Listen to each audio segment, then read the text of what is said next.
And to be the ultimate grid for race 2, looks a lot like race 1 with John McIntyre and Eddie Bell holding on to the front row. That was a fantastic race result by Eddie Bell there to second place. Row 2 sees the first GM Ford battle. Andy Booth, past champion, and Craig Beard, fast charger. Andy Booth said he's sick of being first hold and he wants to be first. No change in position either for Kane Scott and Tim Edgell on grid 3. And then row 4 sees Simon Richards and Clark Proctor. These two had a fierce battle in race 1. Bit of commentary between the both of them about defending. Yes, I heard there was talk of Clark providing some spare parts. Angus Falk, the big mover in race 1 from last to 10th. Then we have Dale Williams and then, of course, the Australian supercar driver, David Bernard. He's had all sorts of mechanical troubles this weekend. In 13th, it's Nick Ross. 14, Hayden McKenzie.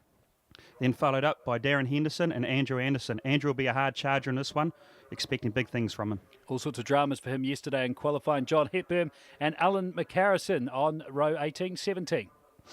We then have John Whelan and David Hopper, the young boy, the youngest man in the class.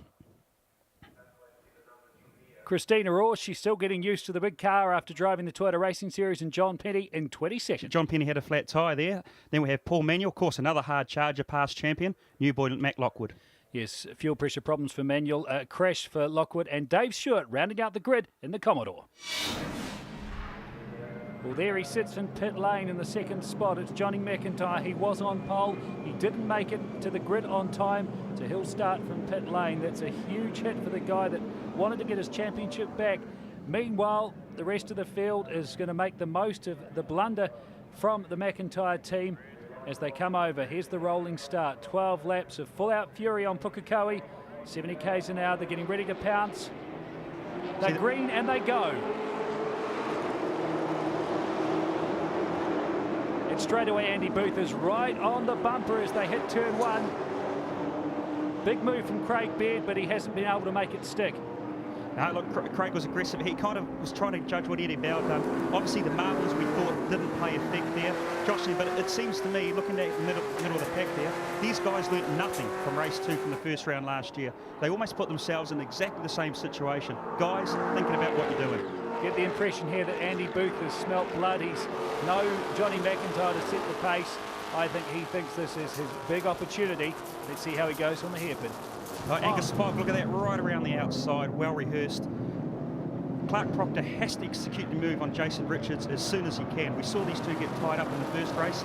If they get caught up, it's very hard to get past. We know how wide some of these guys can make their cars. Andy Booth has said well, there he goes, very loose around the hill. He said he's had trouble getting the car to settle. He still hasn't got it right. Andy knows from race 1 that he's got a 4 or 5 lap window opportunity before that Ford starts coming into his own. And so if he doesn't make it happen, it's not going to happen. Further back, Johnny McIntyre's making his move, trying to do the Angus Falk, who came from last to 10th in the last race. And Johnny, he's got to be furious. He's already up to 21st. But there's a lot of work to do in 12 laps. There is, and what Johnny's got to, keep in the back of his mind all the way through, he's coming upon guys that haven't raced in the class before. He doesn't have respect for them. They don't have respect for him because they haven't had the opportunity to build that relationship up. You've got to make sure you make the call on these guys and make sure you call it right, because sometimes when you go on the inside of the guy, you think he's let you through. It's not the case. It's just their natural racing line. And here's what you're talking about. They don't learn from last year. This is madness going into turn 1. Yeah, absolutely silly stuff. 3 abreast, both rubbing each other. They're lucky to get away with it because we know what happens when it goes wrong. It's a heck of a view for Clark Proctor as well, isn't it? Yeah, in the back, and also Dale Williams for that matter. The good thing is they got over it. Let's get the racing on. Andy Booth, he's still hunting Eddie Bell out front. Interesting shot in the back of that picture. You'll see Timmy Edgell's promoted himself in front of Craig Beard. So Craig Beard was 3rd, now battling for 4th, falling into the clutches of Kane Scott. Bit of justice there. Such a bad outing last time for Tim Edgell here at Pukekohe last year. A massive pile up on turn 1. Yeah, he's making good. It is. It's good to see Timmy get through the races nice and clean. For the Jack and Johnny McIntyre supporters, already up to 18th. Andy Booth just seeing what he can do. Can he pull off the up and under? He tucks down, tries to get the power down, but it's just too hard out of that hairpin. It is, yeah. It's one thing going around, and you do try to do the crossover and get a bit of a run going through this sequence of corners, but this is where Andy makes you have a chance. If he can just keep him quick enough and just keep the momentum, look down the inside, he may have a run, but that Ford's just that little bit quicker over the top of the hill. He was saying and we mentioned the can't get that car to settle over the hill, and you can see he was nose into the corner, tail looked like a metre out. He was, but now what he's going to do, he's going to put Eddie Bow under so much intense pressure, he's just going to hope that Eddie makes the smallest mistake. This is where we're going to see the maturity of Eddie come into effect. See Kane Scott a bit sideways there as he came out of Castro, but I think you're right there. This is where the experienced campaigner can maybe pull one over the fella who's still relatively new to the championship.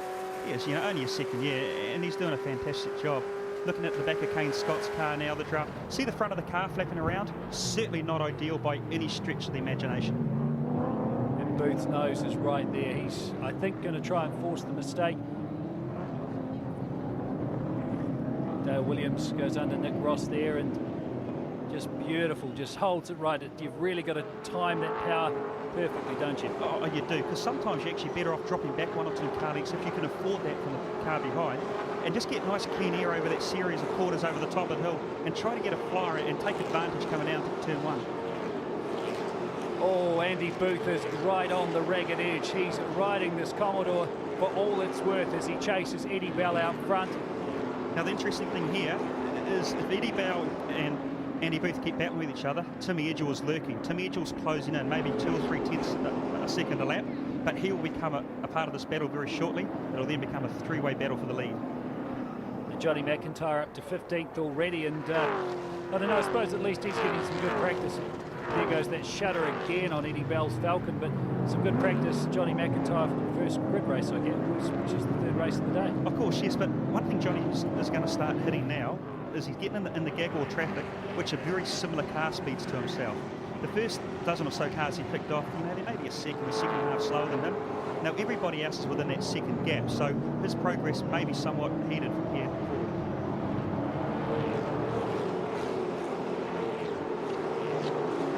So has Andy Booth missed his window, his chance to attack the Falcon?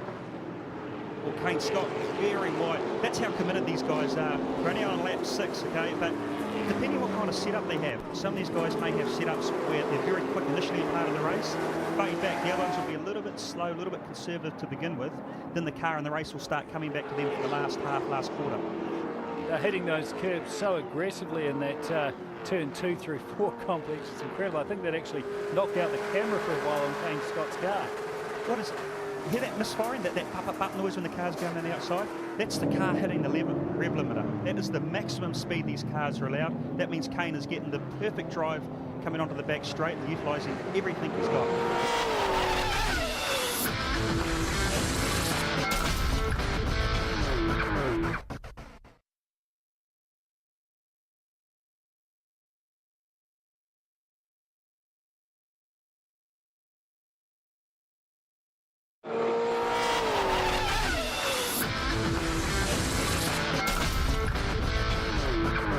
BNT V8s, race 2 of the season, and Craig Baird so promising, starting on the 2nd row. Mechanical troubles, he was taken by Tim Edgell early in the race, and he's not the only one having trouble. That's actually the John Penny car, and they had a similar kind of situation in the first race where it punctured a tyre, and they thought he might have been using the curves too aggressively, and that might have cut it. But interestingly, Craig Baird in that United Video car, they had gearbox and differential smoke coming out of that car for a number of races last year. The smoke was coming out of the centre of the car, so it indicated drivetrain failure as opposed to an engine. Of course, that's your old car. Yes, it is, yeah. So there's been a lot of development, but hasn't worked out for him. Never mind. Eddie Bow, you see how much pressure he's under now, Sean? You'll see the puff of smoke come out of the car. It's actually from a pinched brake. Nothing wrong with the car, just trying 10 tenths. So Andy Booth keeping the pressure on, but he's under pressure though from Tim Edgell, and there's Hayden McKenzie's car. That bumper's holding on. I don't know how. Yeah, it's going to be interesting to see what the officials do, because they may deem this as a potential risk to other drivers or even spectators for that matter if the wind gets under it. So it's not flapping around, it seems to be quite settled. Kane Scott under immense pressure. And there's Angus Fogg, or should we say the Red Mist, because he had so much to gain in race 1 and he's trying to continue again in race 2. He's gone from 10th to 6th, and this is right where he went off yesterday, coming over the hill, but no fear today as he attacks Andy Knight. He steps off through turn 1. Could he be setting himself up for the hairpin? There was a chart of progress of Johnny McIntyre. He's now up to 9th place from the back of the grid. Outstanding effort.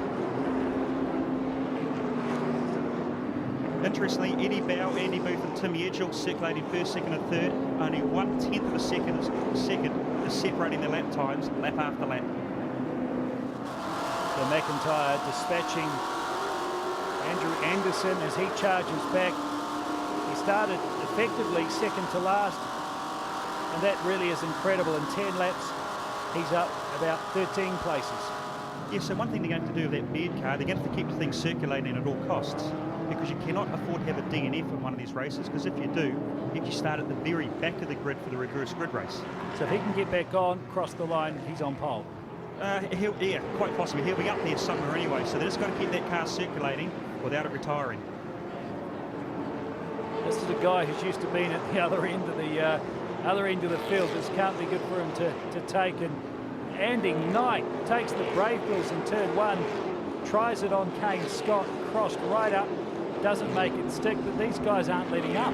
No, they can't, and they can't afford to either, because the minute one falters, they're going to be swamped by 2, 3, possibly 4 cars in the gaggle. We talked about how the competition was going to be up this year, but I don't think we expected it was going to be this tough and this closely fought. We're seeing the champion being dealt to by a guy who was new to the series last year, and up front we've got another guy who's new to the series last year, holding off a 2-times champ in the form of Andy Booth. Well, the other thing too, which all the teams and the team managers will take into account, Sean, we're one round shorter this year. So they don't have that chance of conservatism like we saw last year. They have to take every race as it comes and get maximum accumulation of points. Well, here's the view from Kane Scott. He's hounded by Andy Knight, just inches from the back. Falcon on Falcon, and he's just not letting up as we go into the final lap.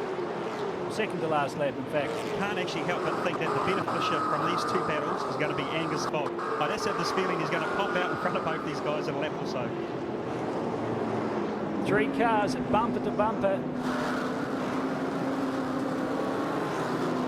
as they do cross into their last lap. Now I'm going to see history in the making. Eddie Bow take his first ever win. Here he is. Essentially, he's got to make sure he doesn't outbrake himself. Okay. Task 1 completed. Task 2, the best drive off. Task 2 completed. One more task to go, Sean. Get over the top of the hill clean, and this team is going to celebrate like we've never seen before. This is a guy who's come through the RX-7s, the Minis, bit of karting when he was younger, but he was new to the championship last year, finished 7th, but he hasn't won. Now he's going to do it. Eddie Bell wins race 2. A great effort there with Tim Edgell 3rd. Further back, they're racing right to the line. Kane Scott holds off the charge from Angus Fogg. Looks like Andy Knight's lost a place to finish 6th, ahead of Simon Richards, Clark Proctor and Johnny McIntyre to finish 9th. A great effort to come from, well, effectively 22nd place.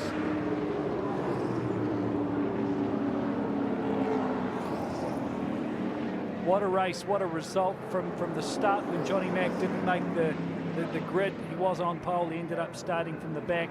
For Eddie Bell to get his maiden victory, and Andy Booth charged all the way, but that battle between Scott, Fogg and Knight, Mark, was something else. Went down to the wide, and it was exactly the same battle. Good to see Ford GM sharing the top honours there, 1st and 2nd. Also Andrew Anderson coming back from the first race issues he had, finishing 10th. I think he can thank some timekeeping for that. He might owe Johnny Mac a quiet one.